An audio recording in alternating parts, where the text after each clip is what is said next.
We have a formidable group of sisters from across the world working on issues of gender equality and gender pay gap from South Africa, from Austria, from Canada, and from Brazil.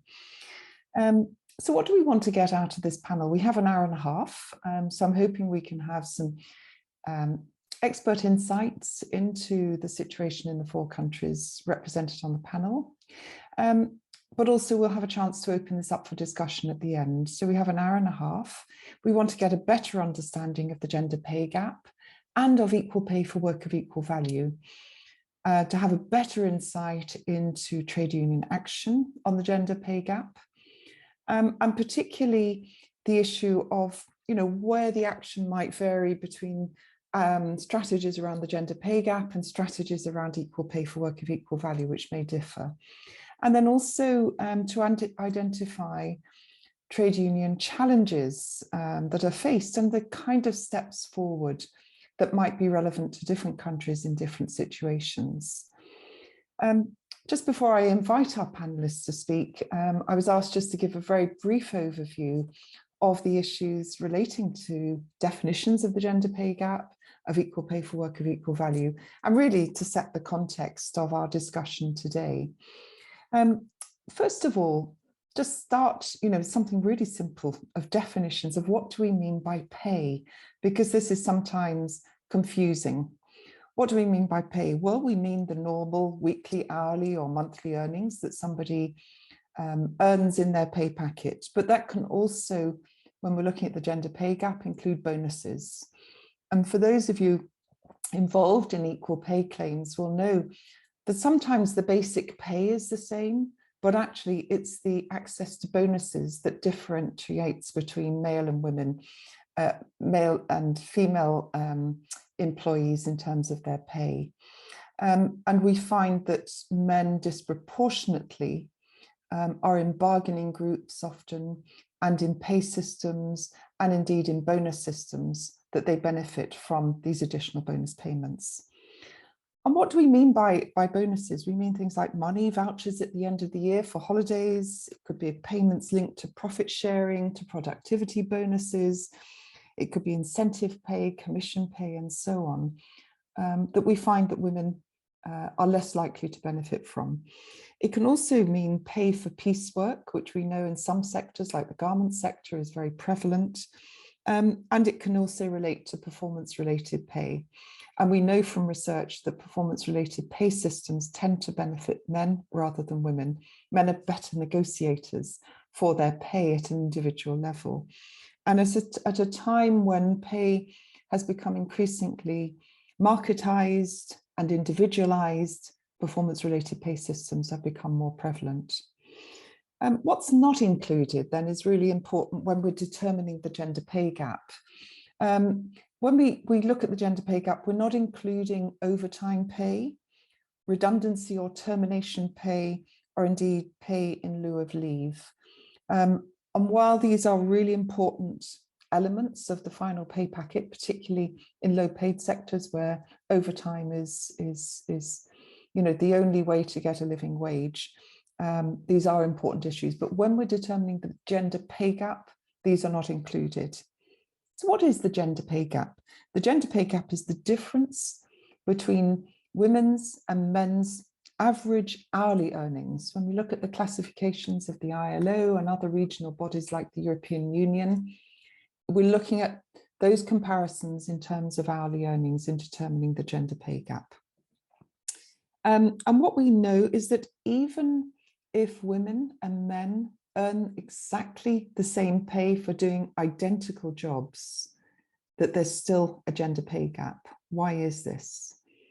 It exists because women are in predominantly lower paid positions. They're in jobs that are perhaps more insecure, temporary, and less likely to give them security of employment and progression in their careers. And they're less likely to be in jobs that give them entitlements to bonuses and other additional payments. So when we look at the gender pay gap, we're looking at the gap. Internationally, the ILO has determined that currently the gender pay gap is 20%. That's a 20% difference between men's and women's pay. It varies from country to country. We also know that although the data isn't yet available, but the gender pay gap has increased during the COVID-19 pandemic because it's one element of the disproportionate impact of the COVID pandemic on women. So we also know that, making pay transparent so that we know what women and men are earning is a really important part of determining what the gender pay gap is. And in highly feminized occupations and sectors, even where women and men have the same or higher, even where women have higher levels of education than men, there's still a gender pay gap.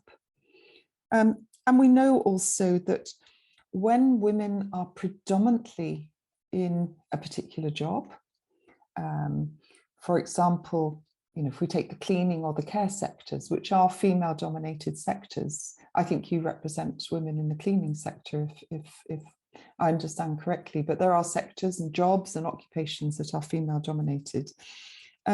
Where women exceed 65% of the workforce, their pay begins to go down. When they exceed 90% of the workforce, their pay goes down even further. So the more clustering of women in a job, the lower the pay. The more clustering of men in a job, the converse also takes place.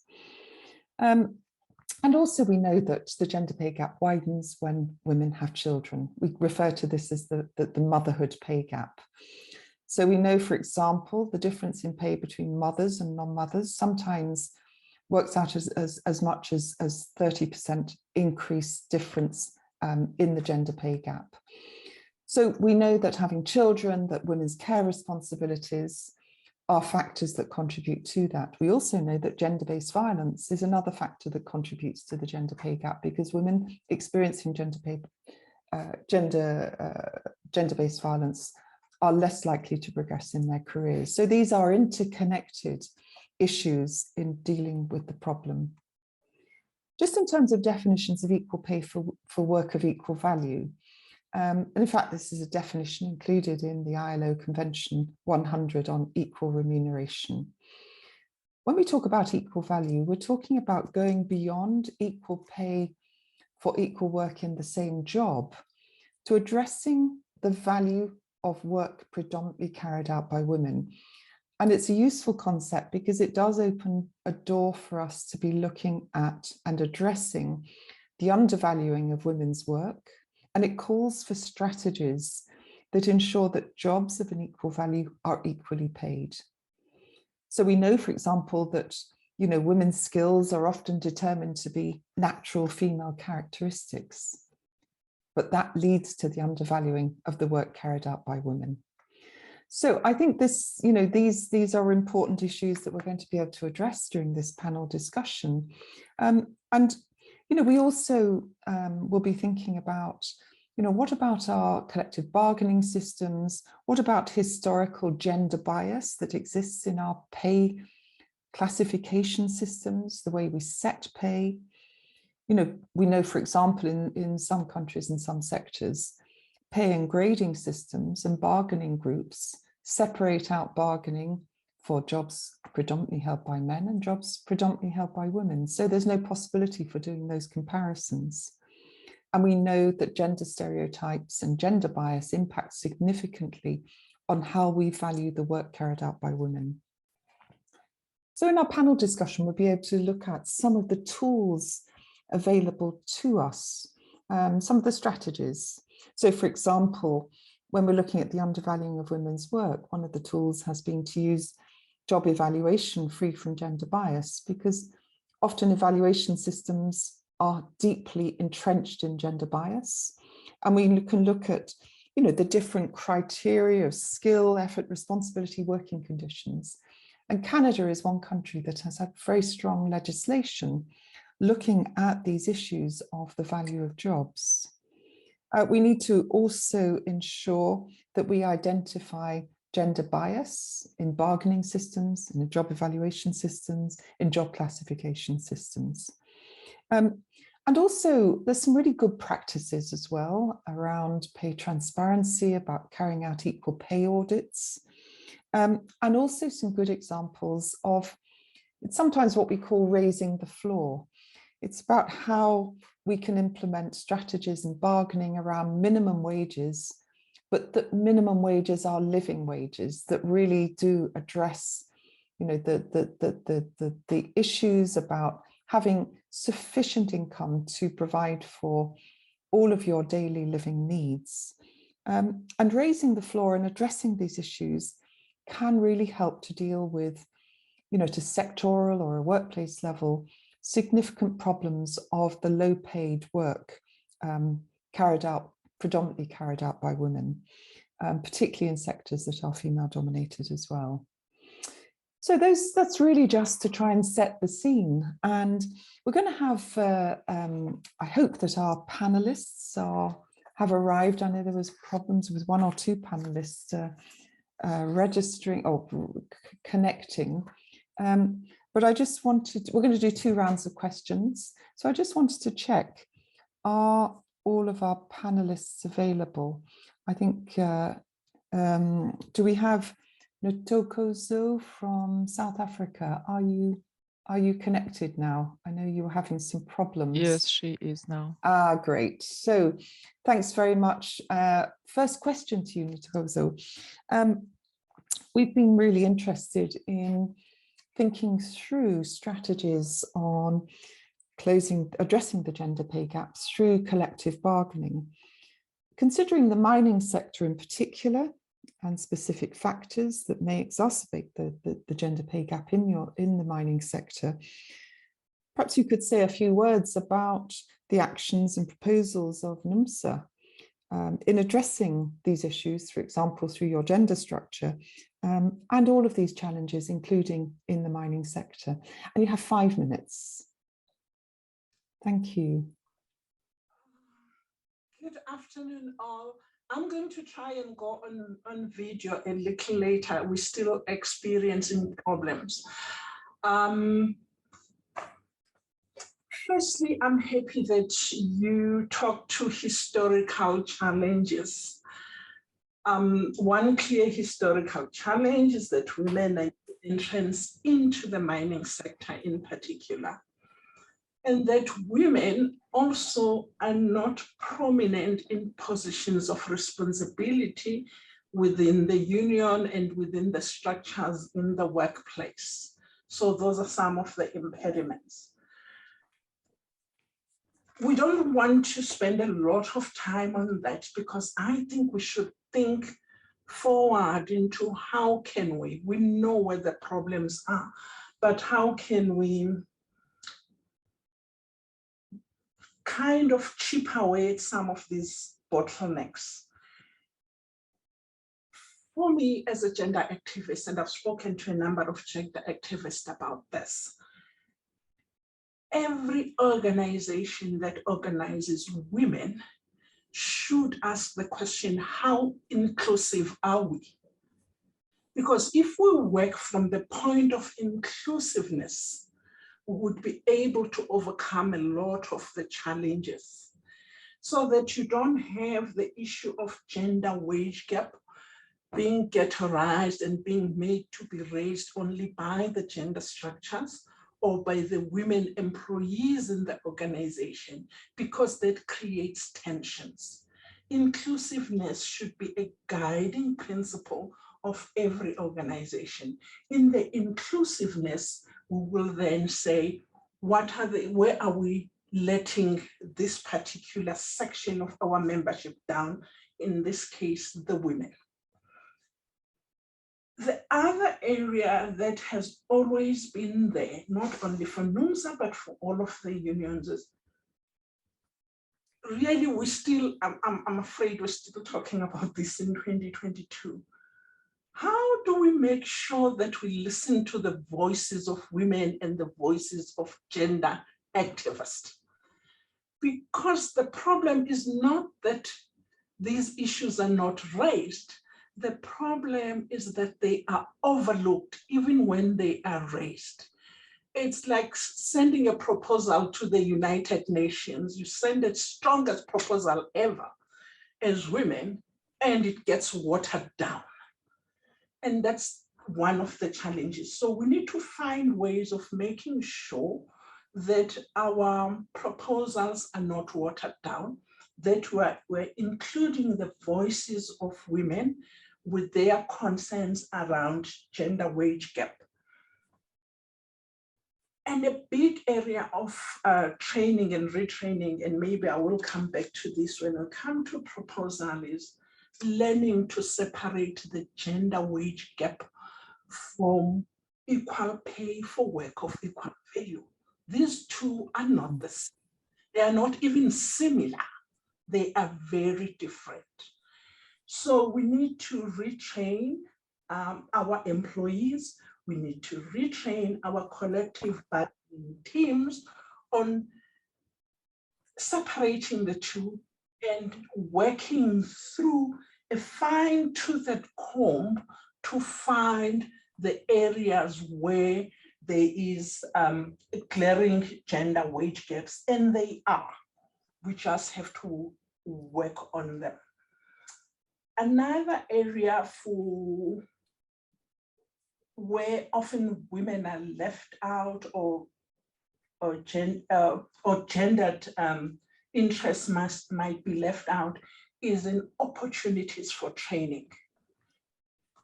Opportunities for training are often, in most cases, away from the normal place of work. And it would take, especially women who are at childbearing age, they will have to think, do I take this opportunity? And then what happens to my other chores and my other responsibilities to the family? And so you are often juggling as a woman. Do I take this opportunity, or should I just stay the course? Maybe when my children are grown up, I could take on this opportunity and go for training. It also opportunities for training so that you could access upward mobility in terms of work. A number of women lose out during the time that they are on maternity leave. I always make an example. If I started with GIFT in 2012 in NUMSA, and between 2012 and now, which is 22, I, Ntokozo Mbele, have taken 2 maternity leaves of 6 months.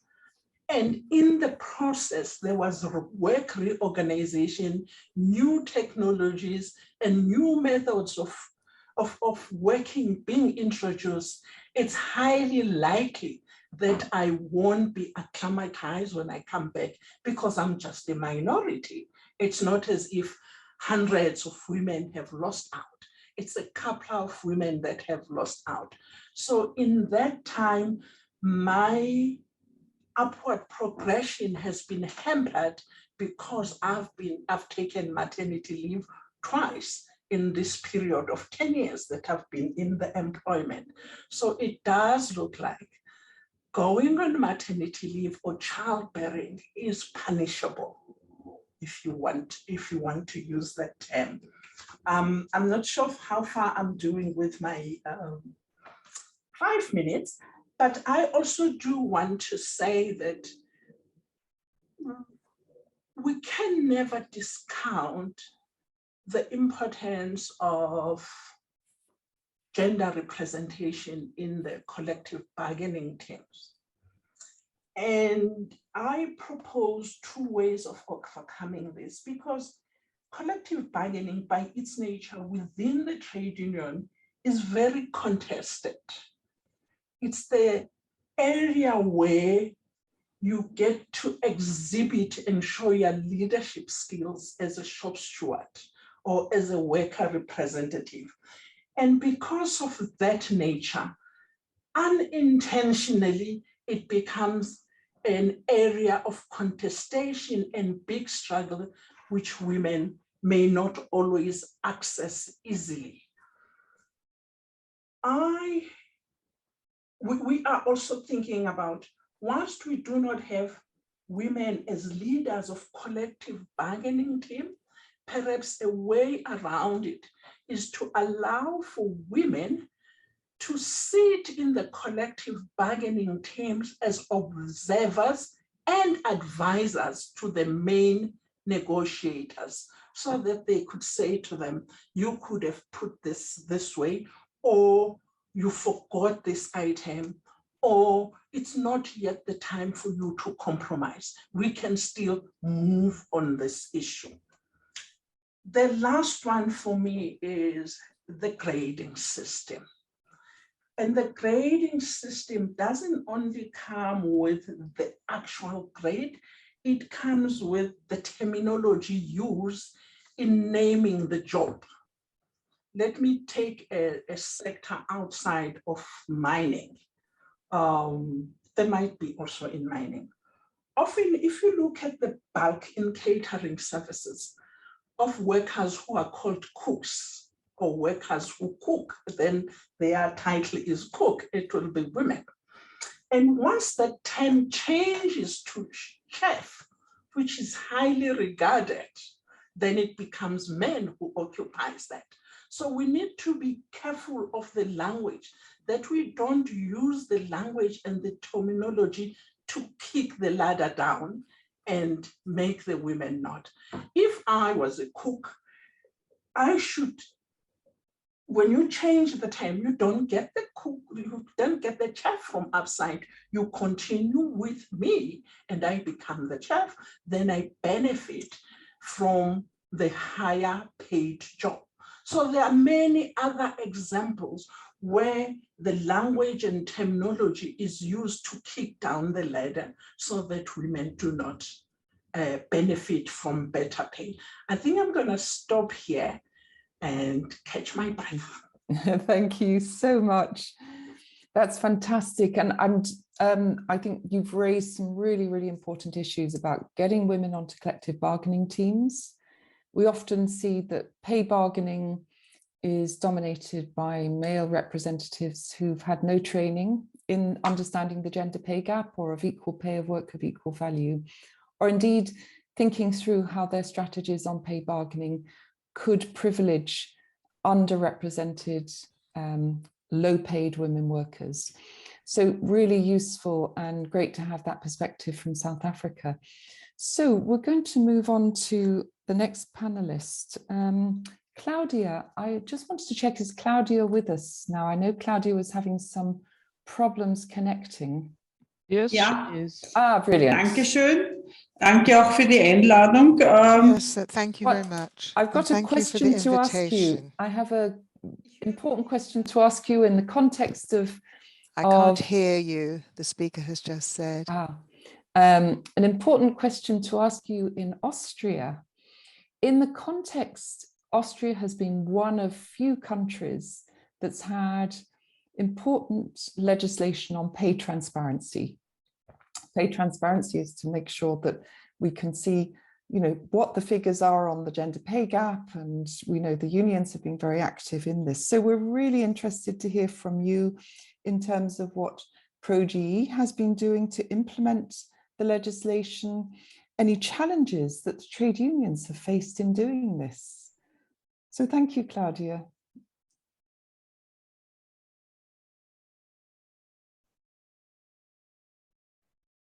Ja, danke schön auch für die Einladung noch einmal. Yes, once again, thank you very much for the invitation and for the question that you have just put on our law relating to transparency, which is, of course, a very important part of equal treatment. We have had this since 1979, regulating all types of discrimination in the world of work. So how can we look at all different types of situations and risks? And the law in Austria relates to discrimination in terms of income, in terms of age, in terms of gender, in terms of sexual problems. In 2011, Austria had one of the highest pay rates in the countries of the Council of Europe. And This is very positive. And we tried thus to move further and to ask the government and the minister to come up with this law. In Austria,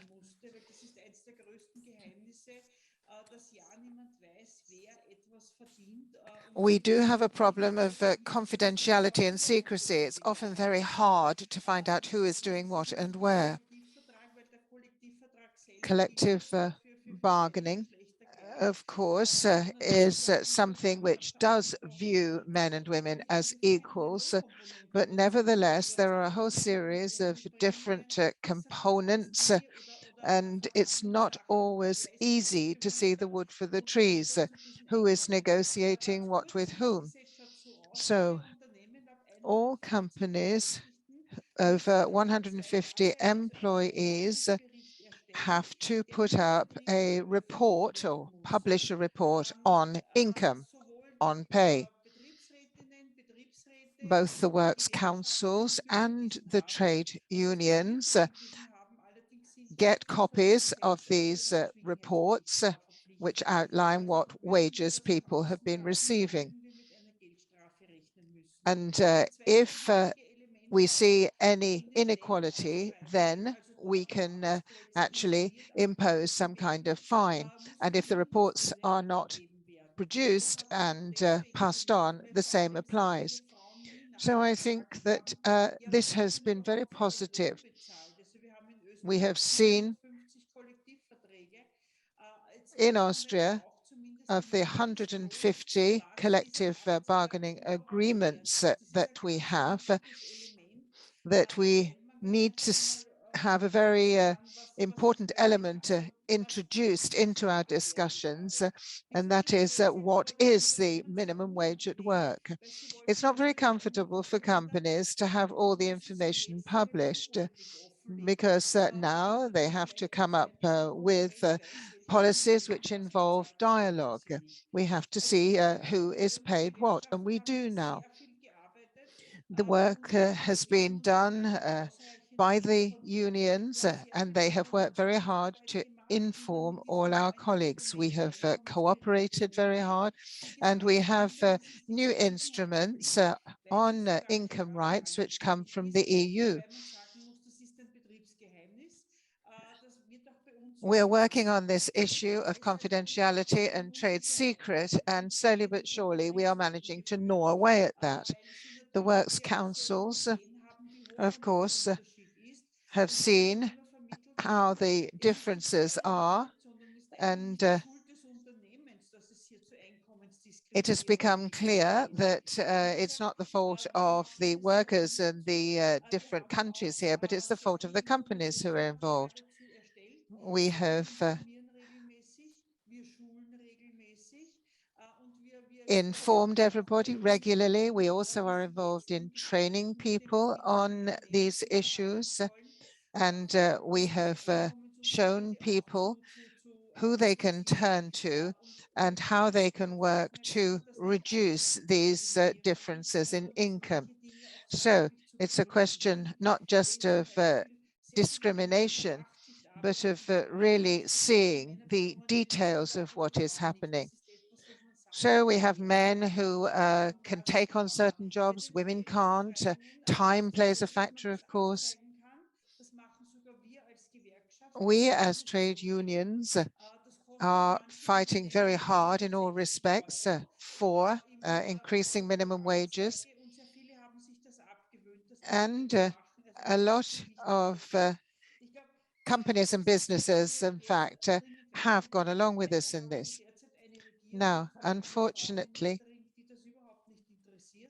we have a government at the moment and a minister who is not very interested in what we are doing, but nevertheless, we have managed to demonstrate what is going on. We've looked at the different categories, categories in which there are more and fewer women. And we have worked very hard on wage and salary policies. Now we have a lot of very important requirements. We think it's very important that self-awareness is increased, and we're working on that.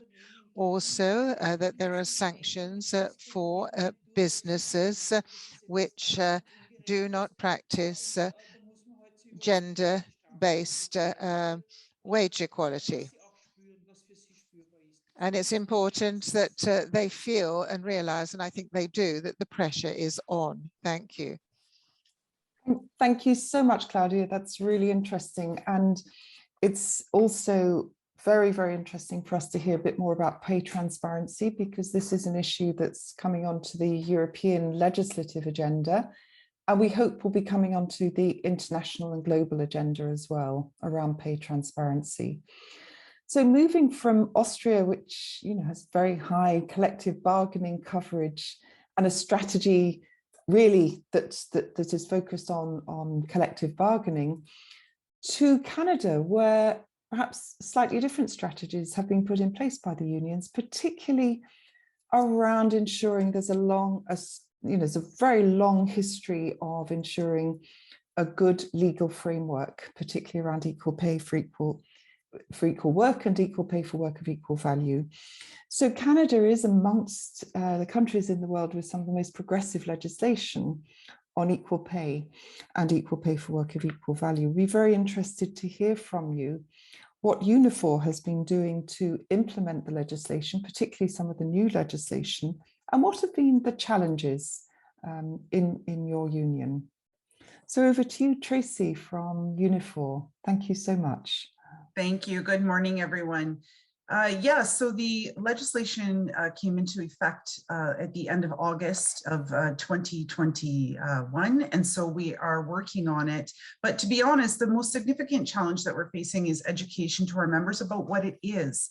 It is certainly a complex issue that remains a challenge for folks to get their heads around and fully understand, because there's much confusion between what the gender wage gap is and then what pay equity is and how to apply that. So we've done a really large scale effort of educating our leadership as well as our members, who we anticipate will sit on what will become committees that will be struck out of the legislation. We do find that there are loopholes that exist in the legislation that unfortunately favor employers. So right now we're in the process of understanding those as we work to build our committees to address the federal pay equity here in Canada. It's coming up across many different workplaces that we represent. And so really it's about learning as we go and starting the process so that we can identify what those issues are.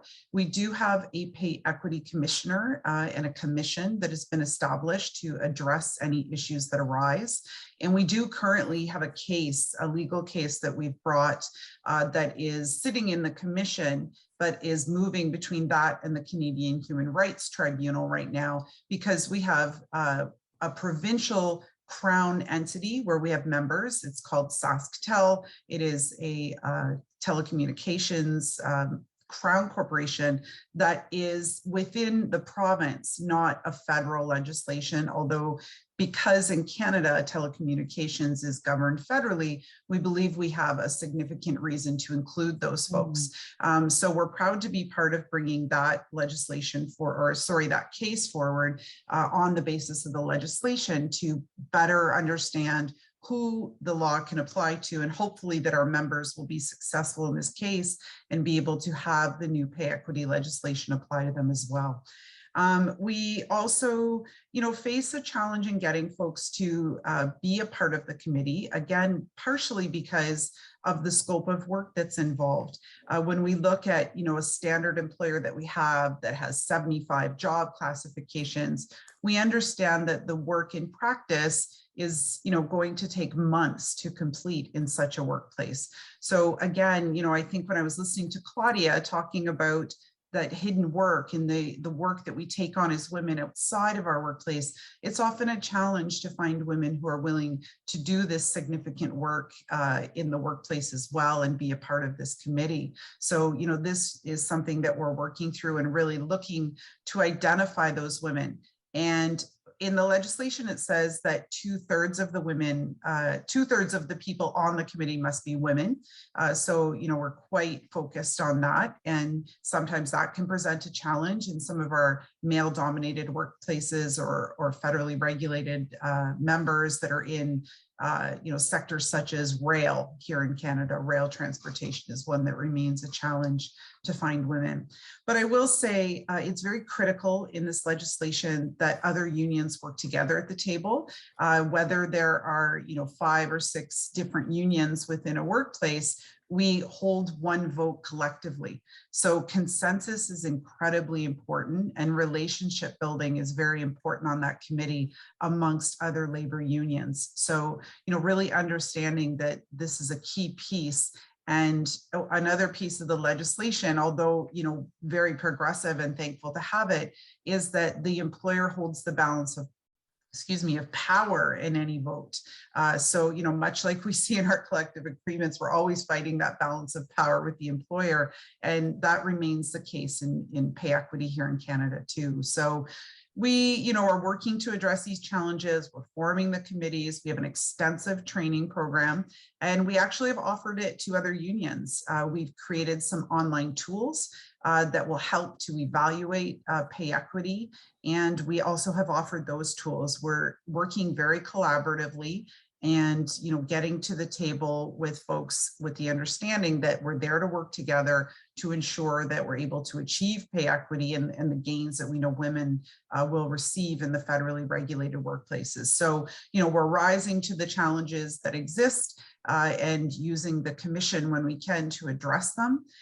We also, just continue that work of finding those folks, education, and the overall education to all of our members about what exactly pay equity is.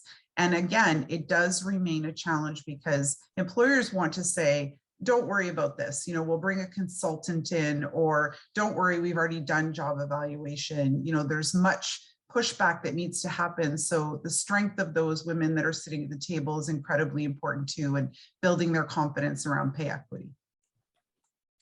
Fantastic. Really, really interesting, Tracy. And we've learned a lot across the world, actually, from the Canadian trade union movement about job evaluation free from gender bias and how to really seriously address the undervaluing of women's work. So it's great to see the new legislation in place and trade union training around it. So I'm going to turn now to our final panelist, who is Nilsa from Brazil. I just want to check, are you there, Nilsa? Were you able to connect okay? Can't actually see you. Yes, she's here. She's good, excellent. So, one of the things historically, the trade unions in Brazil have been very strong on addressing issues of equal pay and equal pay for equal work of equal value in collective bargaining, and addressing the gender pay gap. And one of the things that I was always impressed with was the approach taken to having an intersection approach by looking at not only the gender pay gap, but also the gender and race pay gap, and the pyramid of the gender pay gap. And at the top are the most vulnerable, low-paid women who face multiple forms of discrimination. So would be very interested to hear from you more about the approach taken in your union and your confederation, and indeed how the progress achieved in the past might have been also jeopardized by the government in Brazil, the current government in Brazil. So Nilsa, over to you. Thank you.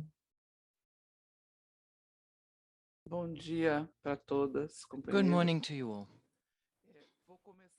I'm going to start by telling you about the difficulties we have in relation to the government. As you all know, we had a president elected in 2014, and it was the only woman president in Brazil. And 2016, she suffered an institutional coup, and she was taken from the presidency of Brazil. And then a president came in who was the deputy president at the time, her deputy president, and then when this vice president came in, it made it possible the entrance, the coming in of the current president. And everybody knows that this president has a lot of he has his own views on development, the problems of gender, on issues relating to black people and people, homosexuals. And so we really did go back in public policies with this president. We went back in the protection of women, black people, and the LGBT population, and the indigenous people. This really was a disaster, and it continues to be a disaster for Brazil and for the Brazilian population. And we are working, striving to change the president and to come and so to improve public policies. But despite all this, we in the chemical sector, which is the sector I represented, FIDCIM, and we had in between 2005 and 2008, we had a national course in which women took part, women from all Brazil, represented by the CUT. I participated in this course, and also women from the Força Sindical, and we had a national principle, and the idea was that everybody had to represent the trade unions, the employers' trade unions, because we did have sometimes trade unions by branch or by sector, and so we decided on a national level that in the chemical sector what we had a great deal of progress. And then, rather before that, I have to say that the chemical, or the chemical branch was divided into two sections, the chemical sector and the pharmaceutical one. But the very basis of the collective convention was the same. And we believed and we considered that we had the most progressive conventions that we have in Brazil now, because the people we have, as up to a certain level, the salaries are determined in collective convention, which have to be same. And the corrections are the same for both women and men as far as salaries is concerned. In the chemical sector and in the pharmaceutical sector, the values are equivalent. We have a clause. Well, we have a collective convention at national level, as I was saying. No, sorry, at state level, where the trade union in the CUT and the trade unions that are not affiliated to CUT or protected by the federation have such a protection. We achieved with this principle that included the gender issue in the promotion clause and in the selection process, because it was very close. For instance, when there was an executive post, only men could run for it, or they were the only ones to have access to the information. Women didn't. And so with this discussion, what we did manage to do is that the information be given to all. We also made progress at that time on for those adopting children. When women adopt a child, they also have they are given leave for this, and that goes back to that time too. And another thing that was also discussed a lot in Brazil, and I think it seems maybe something very small, but it was discussed very recently, and we got it in the collective convention, is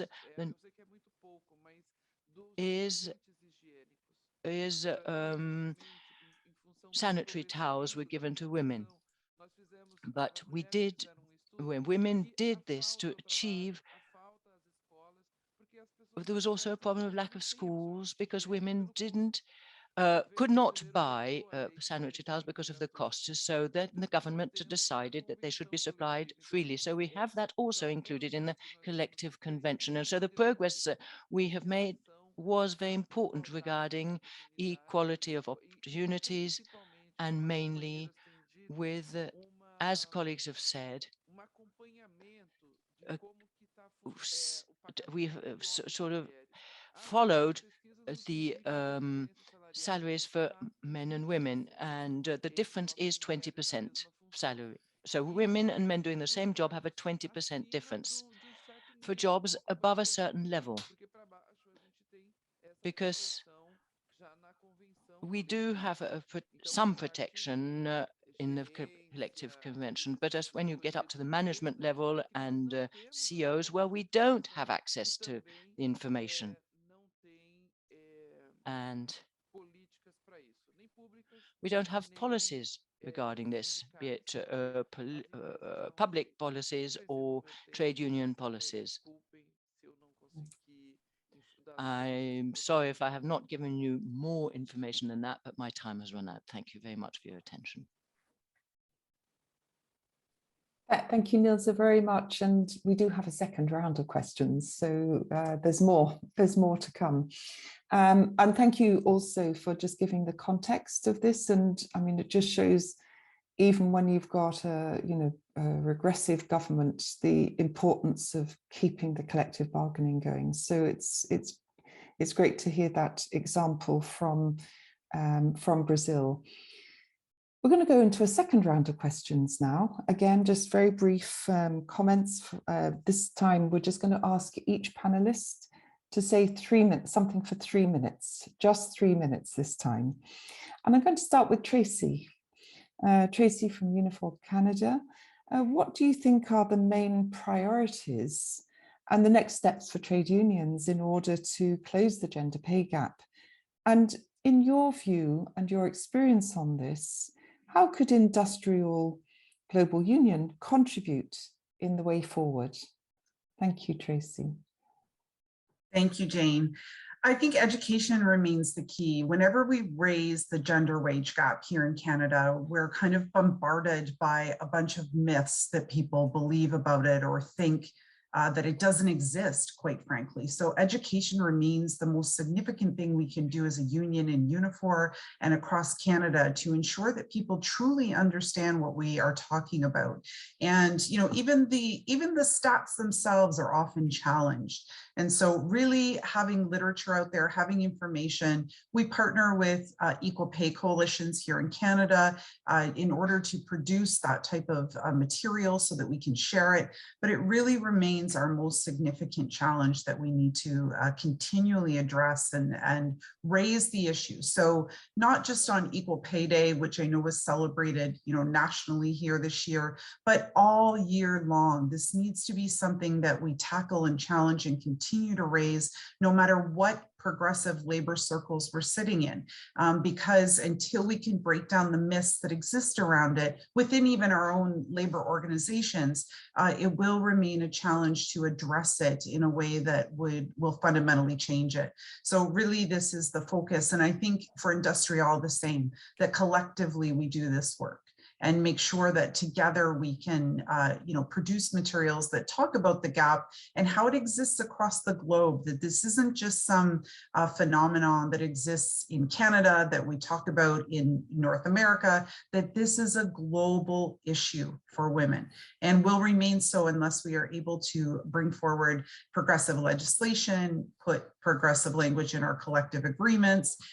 So truly it is about that collective approach, and for IndustriAll partners, this is what we need to do together. And I think a global campaign that addresses it, and perhaps it's a year, perhaps it's an entire year that's spent, on this particular issue, because as all of us know, we continue this work year in and year out, yet we're seeing very little difference in Canada here, certainly very little movement in terms of the gender wage gap. And in fact, it's increasing for women who are living, intersectional lives that are racialized, that are women living with disabilities, women that are Indigenous. We continue to see that gap widen. So we're not moving in the right direction. And I believe that part of that has to do with the education of our own members, but also, looking at what's happening around the world and putting our collective efforts into truly changing this and eliminating the gender wage gap once and for all.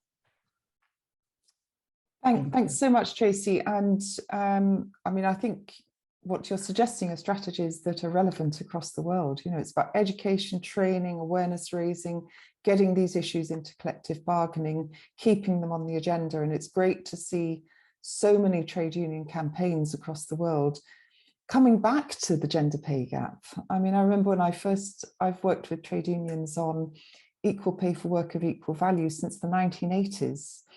Where it was a very big issue in the UK where I was living at the time and across Europe. And it kind of slightly went off the agenda a little bit for trade unions. And I think it's coming back onto the agenda because we're seeing the gender pay gap being stubbornly high.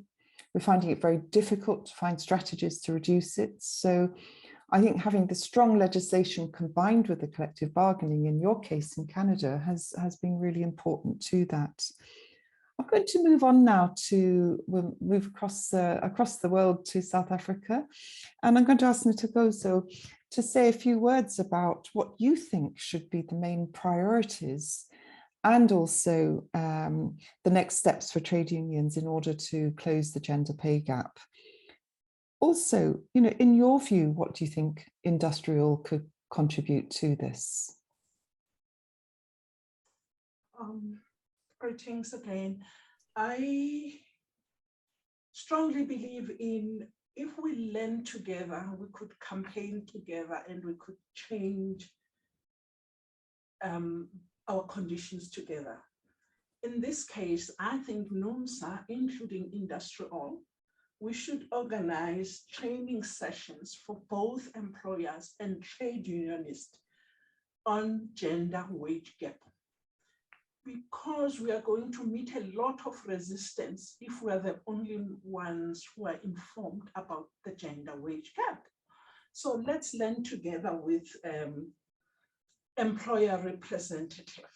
Because if we all have the same understanding, when we meet across the collective bargaining table, there will be elevated understanding. So that would be my first one. NUMSA, IndustriAll, let's work on that one. Training also the employer representatives. Internally, as a trade unionist and a person given an opportunity to work for a union like NUMSA, I think I need to work. I've been thinking about this a lot in terms of resourcing the union. For instance, we are having a number of our sectors are negotiating this year. Let them finish the negotiations. We then, as the gender unit, with the research unit, and maybe with the education unit of NUMSA, take these recently signed collective bargaining agreements, give them a gender critique, come up with possible recommendations that we can then negotiate with our leaders, that these were the gaps in the auto sector collective bargaining agreements that we identified. These are the possible recommendations going forward. That way we are not just critiquing the union, but we are saying to the union, let's work together going forward based on what we have found out. This is what we should do in future to avoid. That then becomes the resource bank of the union. Anyone else who comes after me or a next gender or another collective bargaining team could look at those recommendations and the gaps that we found and learn so that they avoid falling into the same mistakes that we would have fallen into. So we need to go back into research. We do not need to complain. We need to say, this is what we found out, we're proposing this, and we hold each other's hand going forward. Now, South Africa, like most of the countries in this panel, we are not short of domestic laws and international conventions on equality. However, we fail dismally at implementation. my point and NUMSA's point going forward will be to ask the questions to both the employers and even ourselves. You have this legislation. In what way? Show us practical ways how you've made this legislation meaningful for accessing gender equality, for narrowing the gender wage gap, because those are questions that we need to ask. Laws are there, even policies are there. Almost every company is an equal opportunities employer. When are we asking the question, what do you mean by equal opportunities employer? What have you done for gender equity? And we should not be afraid, by the way. How have you practicalized gender equity? Those are the questions that we must ask and work with them. We should also encourage the setting of targets. Every employer must say, in 2022, we were at this point, we're working on a 3-year program to narrow the gap. And those targets must be followed up. If possible, there should be a reward system for employers that are working hard at narrowing the gender wage gap. Because I think when we do that, we get a lot of buy-in. It becomes a healthy competition. And I would just stop at that for now. Thank you so much. That's brilliant. And I think the idea of doing, the gender critique of the collective bargaining agreements, of making sure that there's a kind of bank of resources, implementing the law, all really important suggestions. And I think, like the suggestions from Tracy, the real importance of training and awareness raising on the issues, and also with employers, because you're right, employers often don't know how to address the gender pay gap and often don't really understand the concept of equal pay for work of equal value and what a gender neutral approach to addressing job evaluation, for example, would mean in practice. I'm going to hand over now to Nilza, just also for you to reflect on what you think the main priorities should be going forward for trade unions in Brazil, but also what you think IndustriAll Global Union could contribute towards this. Thank you, Nilza. Obrigada. Thank you. A agenda para o sindicalismo brasileiro. The agenda for trade unions in Brazil, unfortunately, has failed. Indeed, there has been manifests launched to defend democracy and life in the country and defense of rights in Brazil, because they're constantly being attacked since 2017. We're talking about, for instance, equality of gender and equality of rights. Well, first we have to guarantee democracy. Since 2017, all our legislation that we had, and it was very progressive, has now been attacked. The rights of workers were guaranteed, and there were collective conventions at national level, what we called the consolidation of labor laws. Well, all this was completely changed since 2017, really a step backwards. We talk here in Brazil of an attack against another attack. Every day, the federal government launches or withdraws more rights from the workers. And our struggle for equality of rights is a very tough one. However, I imagine that IndustriAll has this. What we could maybe is to build an agenda or guidelines, general guidelines, where we would have references, benchmarks. All countries in the conventions, in the collective bargaining conventions, will be requested, called for, and we must insist on the companies which are multinational companies and have a lot of potential to be able to do something. and they have international standards that they have to follow, but they're not following in every country. They do what they want. They do what they want in Canada. A multinational company has given legislation, and they disclose certain data. But in Brazil, they don't disclose such data because the legislation in Brazil does not oblige them to do so.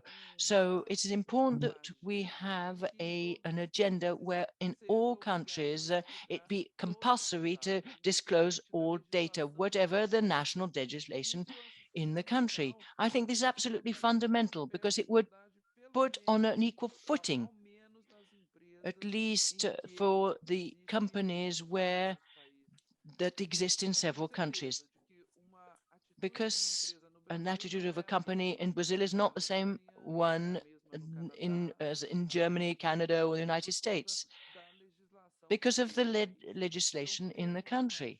So we don't have an agenda which would put us all on an equal footing, and we would have benchmarks, and we therefore, or we could say all companies, listen, in Canada this is what is done, or in England or in another country you do this, but you do things completely different in Brazil.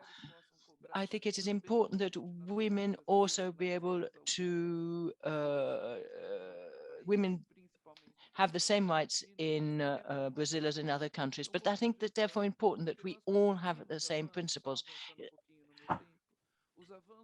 The progress that we had in collective bargaining conventions, especially in the chemical sector, was on the basis of that is training of trade union leaders so that they could intervene, be capable of intervening in the negotiations.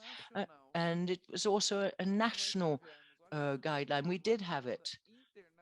But now we should have an international guidelines. And I think that would be an excellent reference. And once again, thank you very much for giving me this opportunity to speak. And I would also really thank Sineji suggested that I take part in this. Thank you very much.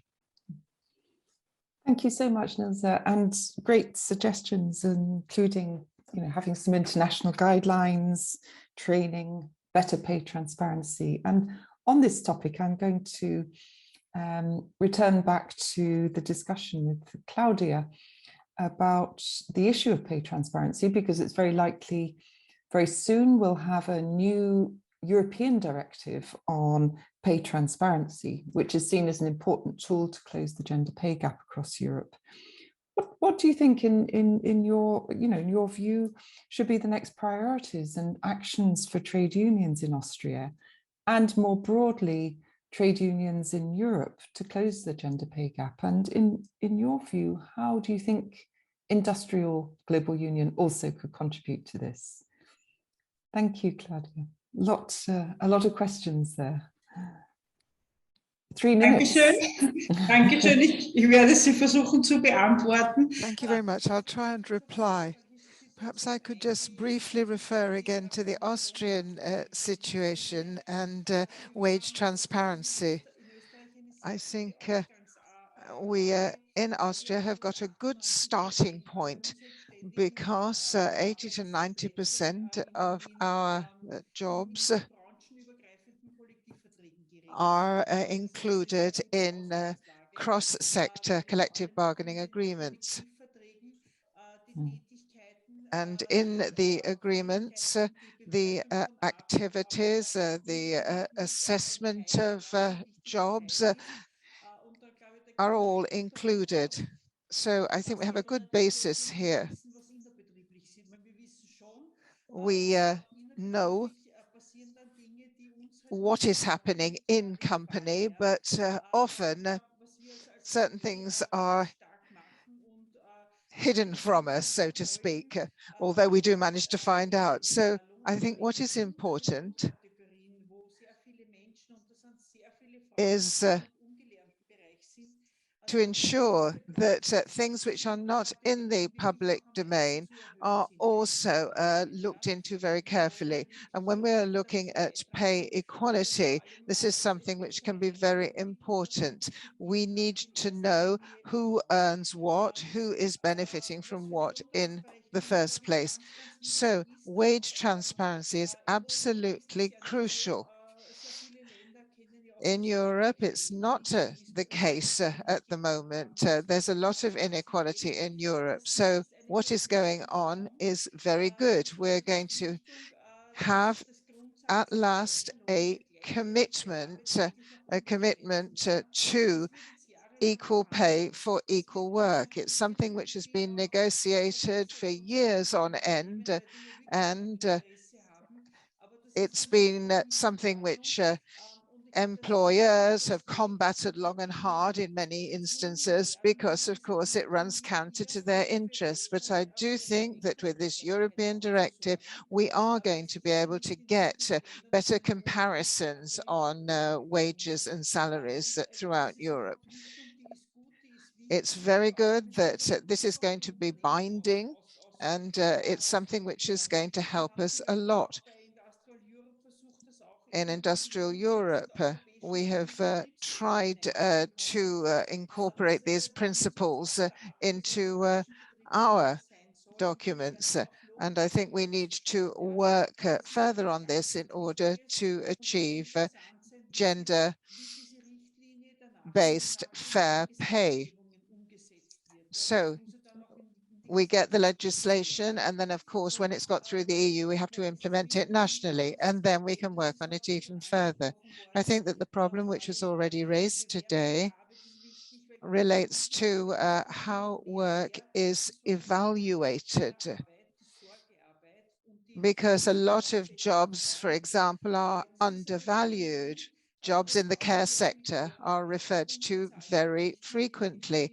And we also have to realize that there are many people who are just at home and who are carrying out care responsibilities and care duties and are not paid for them at all.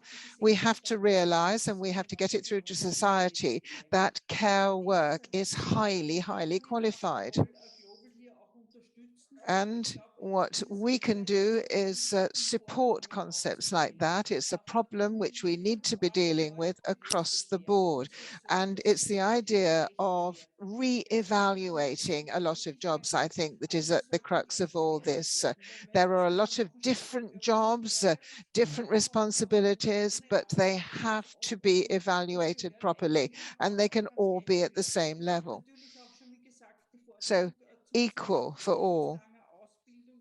Also, I do think that further qualifications and lifelong learning are crucial. We're seeing the digital transformation at the moment in industry as well as elsewhere. And the requirements there are often quite tough for people.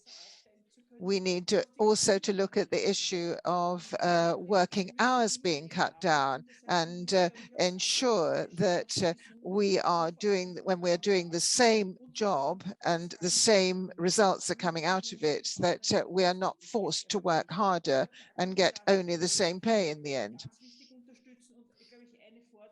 So I think IndustriAll can be supporting this, and I do think in this context that the implementation of ILO Convention 190 is crucial. This is something we've been pushing for in Austria. We have this legislation, but often it is the transposition or implementation of the legislation which is at the core of the issue. So it's clear that what we have are the tools, but it's a question of how we can implement these better, use these better, so that we can all have a fair and decent life with equal pay across the board. And IndustriAll, I'm sure, can help us in that. Thank you. Thanks so much, Claudia. We look forward to having the new European directive implemented. And I have to say, one of the issues of the campaign of the trade unions was to make sure that the new directive referred to the crucial role of trade unions and workers' organizations in designing job evaluation programs, in developing pay transparency mechanisms in the workplace. And there was a long campaign on this that actually I think had some very successful results. So we're moving on quickly now. Thank you so much to all of our panelists, because I think we've got some really interesting perspectives from different regions across the world, and we've got different approaches being adopted by different countries. But you know, when of course there are differences according to context, but there are some basic issues that you all share and that you've raised around awareness raising training, about the undervaluing of women's work, around the issues around the secrecy and pay transparency and so on. But before we finish the discussions today, I want to just now open this up to members of the Women's Committee and observers for any questions you might have to ask, and you know, to have a short discussion.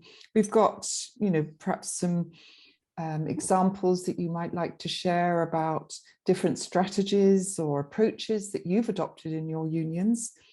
And another really important issue is you know, how to strengthen collective bargaining on these issues, and what examples you might have to share on that. What kind of strategies would you like to see going forward, if you've got any ideas, and including what do you think IndustriAll Global Union could contribute to this in the future? So I think if you want to speak, maybe you can raise your virtual hand, or maybe you could, if you want to ask a question, you could put it in the chat. And we have 15 minutes. Jane, yeah, we have 30 minutes. Sorry to interrupt. Oh, and we have 30 if you minutes. Want, yeah, if you want, I can help you with the hands. So please, I see that there are please. 2 hands already raised. The first one is I1, and then there will be listen aid. So we have 30 minutes. That's brilliant. I thought we had to finish at 1:45. So fantastic. Okay, so, I guess that I was please. called on. So, yes, go ahead. So another thing, I guess the obvious thing that trade unions are also doing is trying to encourage more women to be part of the bargaining committee.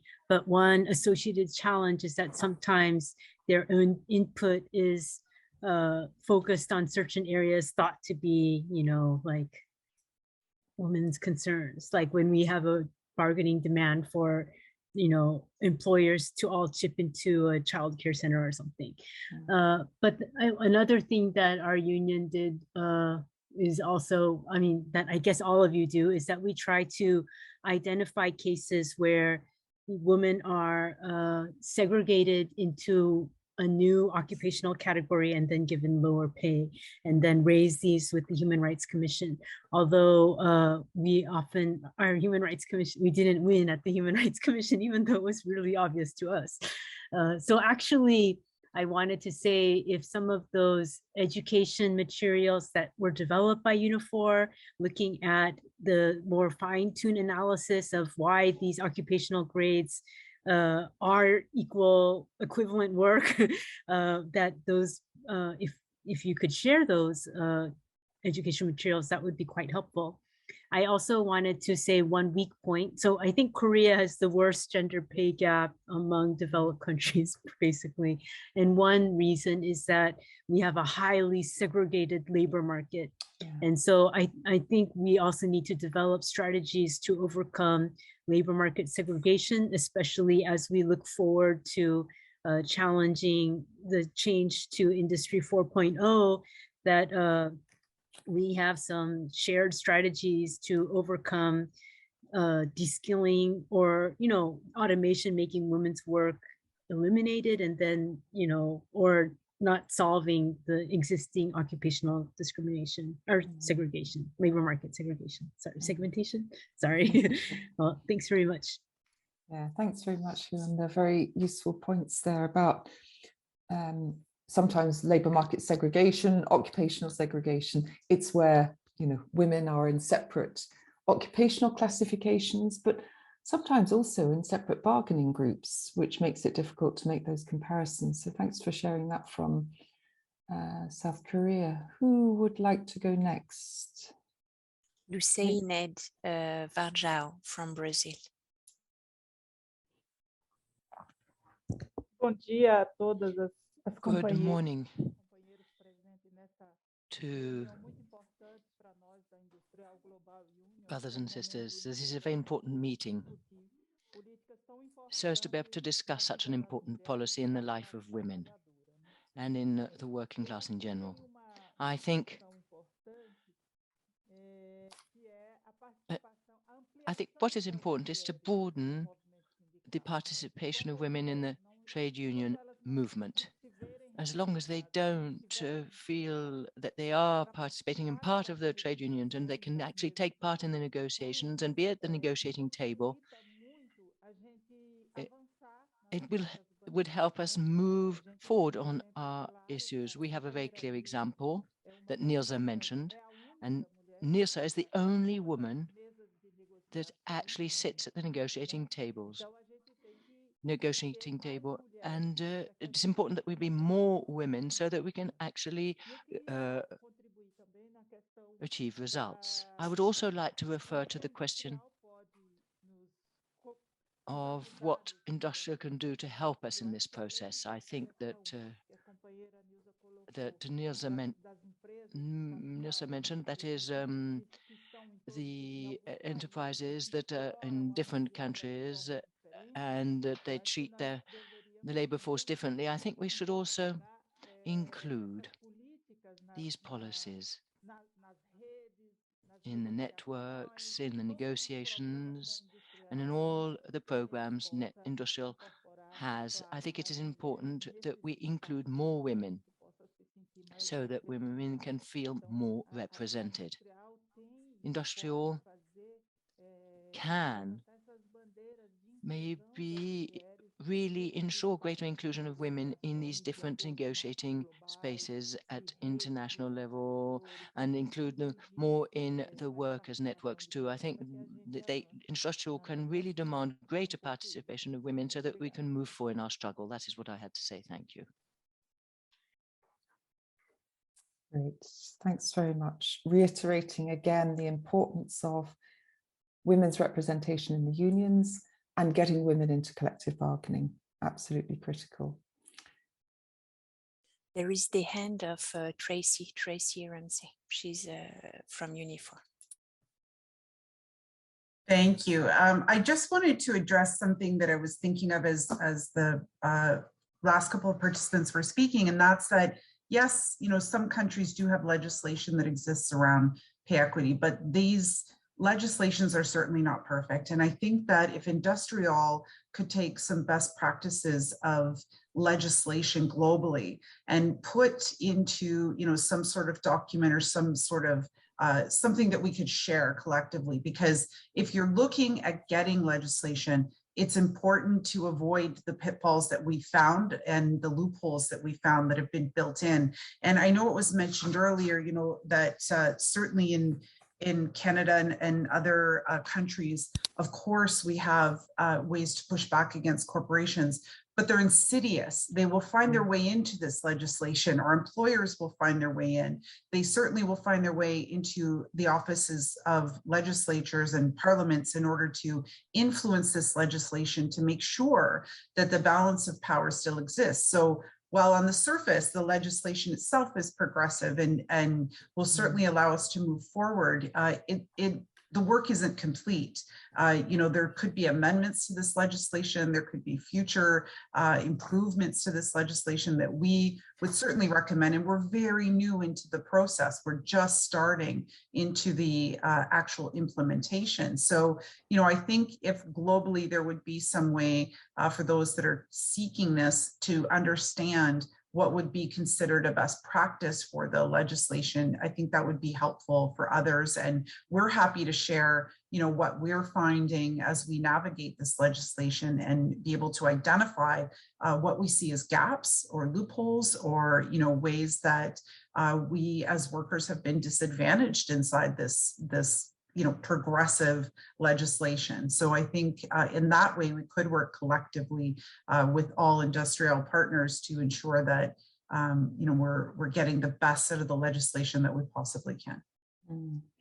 And I think we have a lot to learn from you in relation to the most recent legislation, which is, it is progressive, but to learn from you, what were the pitfalls, what could have been done differently? Yeah, thanks, Tracy, for that. Who'd like to go next?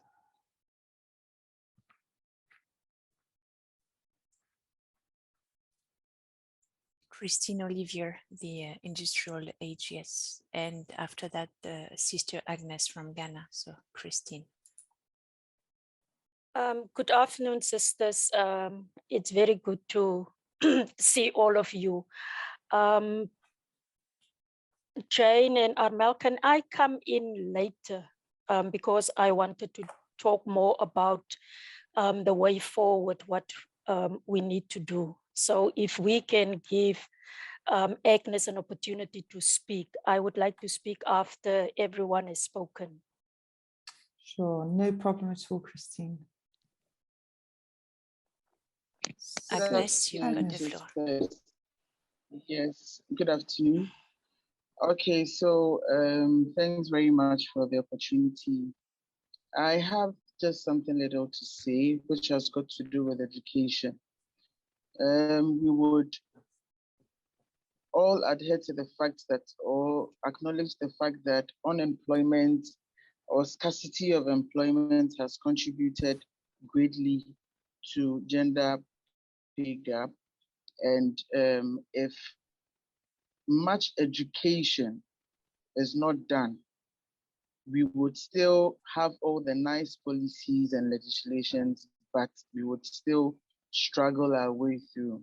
So for me, I think IndustriAll should consciously educate women, especially on gender pay gap, so that we understand the issues that we are being faced with. So that is the little I also want to, say.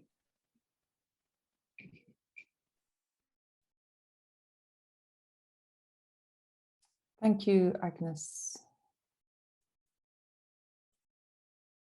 Anybody else? I mean, it might be that you've got experiences to share of what's worked or what hasn't worked, challenges you face, anything else that you would like to see your unions doing, or indeed on IndustriAll Global Union doing. This is your chance to make a contribution.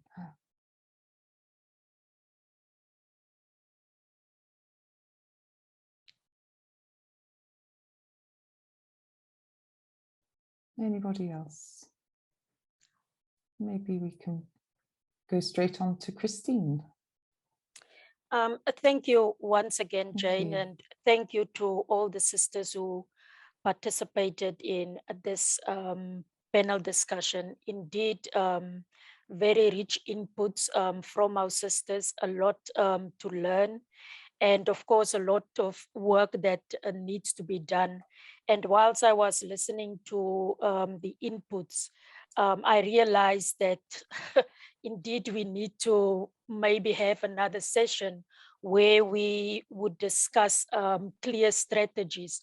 Of course, the role of IndustriAll is always to, or the end goal is to develop tools for our affiliates to be able to engage and have a meaningful discussion in terms of closing the gender pay gap. And of course, Tracy, we can compile a document, we can set up a smaller committee of women to assist us in terms of putting together the best practices, developing tools for our affiliates to how to close the gender pay gap. And of course, there needs to be also awareness and clearly state the difference between equal pay for equal work and the gender pay gap, because even at a top level, our leaders are not clear on what is the difference between the gender pay gap and equal pay for equal work. So there's a lot of training that needs to be done. There's a lot of awareness that needs to be done. And of course, we need to look at developing the necessary tools to assist our affiliates in terms of discussions and the inclusion of women in collective bargaining. The union where I come from, we have been fighting for years to have more women as part of the collective bargaining team, but including women in the teams, it's not enough. We need to capacitate women to participate meaningfully in these bargaining teams that we have. So Armel, I think we need to go back to the drawing board and see how can we further these discussions and come up with the necessary tools for our women and also for our unions, because indeed the affiliates have a big role to play in terms of closing this gender pay gap. So Jane, thank you very much for availing yourself once again to assist us in terms of the work that we need to undertake. And thank you so much for the panelists, for the inputs, the contributions that you have been making, and also the participants for your inputs. Thank you so much.